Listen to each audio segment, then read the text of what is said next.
Assalamualaikum warahmatullahi wabarakatuh. Untuk yang minggu ini daring, kita belajarnya lewat YouTube ya. Jadi Bu Anggun akan menjelaskan materinya lewat YouTube.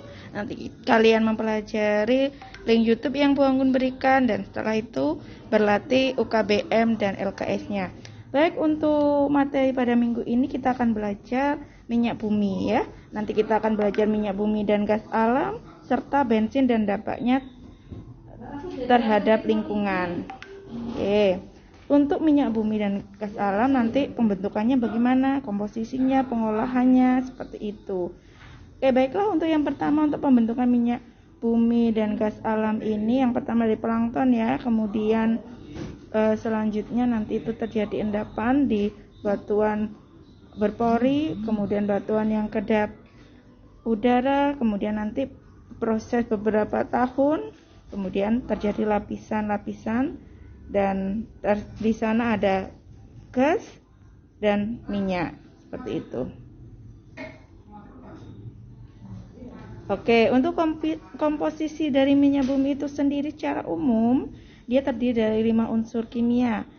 83-87% terdiri dari karbon, 10-14% hidrogen, kemudian 0,05-6% belerang, 0,05-1,5% oksigen, 0,1-2% nitrogen, dan kurang dari 0,1% unsur-unsur logam. Selanjutnya untuk komposisi senyawa hidrokarbon dalam minyak bumi, ya ini didominasi naptalena ya, yang rata-rata 49%. Kemudian parafin 30%, selanjutnya yang hidrokarbon aromatik 15% dan aspaltena yaitu sekitar 6%. Nah, berdasarkan komposisi terbanyak minyak bumi dibedakan menjadi 3 golongan: parafin, naftalena dan campuran parafin sama naftalena. Untuk pengolahannya sendiri itu ada proses yang namanya desalting atau proses penghilangan kotoran atau garam yang terdapat dalam minyak mentah. Kemudian tahap selanjutnya setelah hilangnya kotoran dan garam tersebut ya, kemudian dilakukan destilasi bertingkat. Apa yang disebut destilasi bertingkat di sana? Destilasi bertingkat merupakan suatu proses pemisahan komponen-komponen minyak mentah berdasarkan pada titik didihnya. Nah, ini gambarannya ya. Pada titik didih sekitar kurang dari 35-75 ya, di sana berupa gas.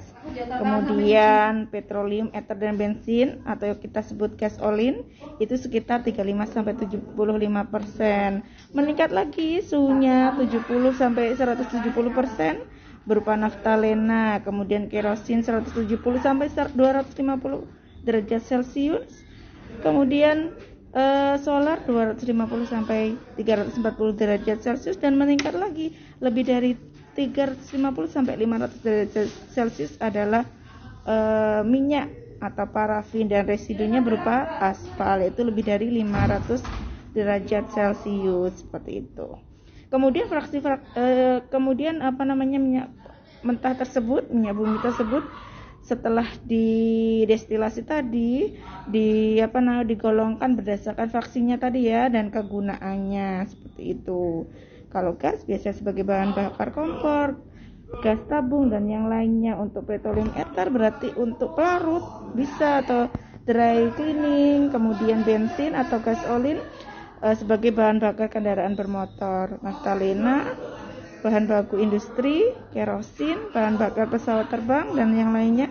Solar sebagai bahan bakar mesin diesel, oli sebagai pelumas, kemudian parafin bahan baku lilin ya, dan residunya berupa aspal sebagai pengeras jalan dan kegunaan yang lainnya. Oke, selanjutnya bensin dan dampak pembakaran dari bahan bakar bensin tersebut ya. Nanti yang akan kita pelajari terkait bensin itu sendiri, kualitas bensin, kemudian dampak pembakaran bahan bakar tersebut apa. Nah, kita mulai dari bensin atau gasolin ya. Bensin ini merupakan campuran isomer heptana. Berarti kalau heptana C7H16 dan oktana C8H18. Nah, bensin di sini diperoleh dari proses destilasi tadi ya. jumlahnya relatif sedikit. Kemudian bensin ini juga diperoleh dari proses cracking atau perengkahan secara termal. Kualitas bensin tersebut ya, kualitas bensin ditentukan berdasarkan bilangan oktan atau angka oktannya. N-heptana 0 ya nilainya, kemudian 2-metil heptana 23 dan seterusnya sampai MTBE sekitar 116 nilai oktannya yang paling tinggi ya berarti. Nah, semakin tinggi nilai oktan, maka semakin baguslah kualitas dari bensin tersebut, ya. Nah, kemudian ada jenis-jenis bensin dengan bilangan oktannya. Ternyata Pertamax Plus memiliki bilangan oktan 95, berarti dia paling bagus di antara jenis bensin yang lainnya. Bilangan oktan bensin ini dapat ditingkatkan dengan beberapa cara. Yang pertama adalah memperbanyak kadar isooktananya dalam bensin. Kita ketahui isooktana itu paling tinggi ya, dibandingkan kalau N-heptana saja 0 berarti kecil. Selanjutnya adalah menambah zat aditif juga bisa etanol ya pada proses blendingnya. Kemudian perengkahan termal juga bisa yang menghasilkan heksena. Yang selanjutnya dapat meningkatkan kualitas bensin dengan cara metode reforming, dan terakhir polimerisasi. Kemudian dampak pembakaran bahan bakar ini apa saja? Nah, ternyata dengan bahan bakar bensin tersebut bisa menimbulkan polusi ya. Adanya gas buang CO, gas buang SOx, gas buang NOx, gas CO2 sebagai efek dari rumah kaca. Hidrokarbon ya bisa membuat iritasi pada mata dan gangguan saluran pernafasan, serta kalau ditambah timbal ya akan mengakibatkan bahaya juga karena timbal merupakan logam berat seperti itu. Kalau gas SOx, NOx ini menimbulkan hujan asam ya, karena dapat membentuk asam sulfat ataupun asam nitrat seperti itu. Kalau CO ini dapat menggantikan oksigen di dalam hemoglobin sehingga kadar oksigen dalam darah akan menjadi berkurang. Baiklah, untuk pertemuan hari ini cukup sekian ya.